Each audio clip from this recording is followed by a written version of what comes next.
Viralnya aksi pungli di Simpang Talang Putri Pelaju langsung ditindaklanjuti oleh anggota Reskrim Polsek Pelaju, di mana ketiga lanang yang melakukan pungli inisial MI, MA, sama MA, warga Talang Putri Pelaju berhasil ditangkap.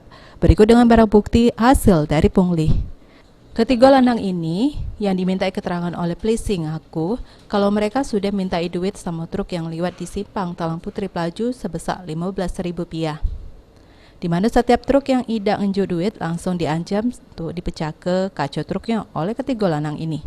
Ini sikap kami menjawab apa yang menjadi pekerjaan yang dalam hal penertiban keamanan dan ketertiban di wilayah Polsek Pelaju ini bisa kami buktikan bahwa kami tidak main-main.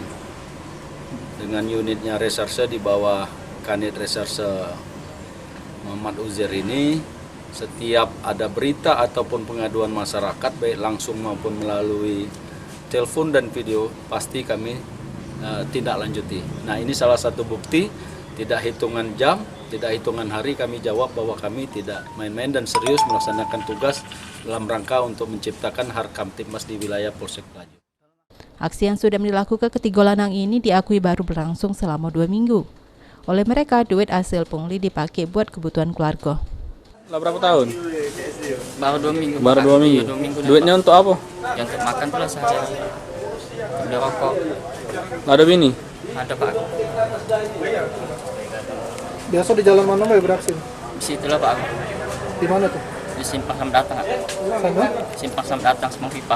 Pas sampai di atas pipa. Iya Pak. Dari jam berapa sampai jam berapa tuh? Kadang sampai dari jam 4 sampai jam 3, kadang setengah 5. Barengan bertiga, apa ada jam-jamnya kamu? Ganti-gantian Pak. Gantian? Iya. Selain tiga ini ada... Atas perbuatan yang dilakukannya mak ini, MI sama 2 rewangnya diamankan Dukin di Polsek Pelaju. Sampai ada pengaduan resmi dari para korban sopir truk yang sudah kena pajai. Irawan PAL TV.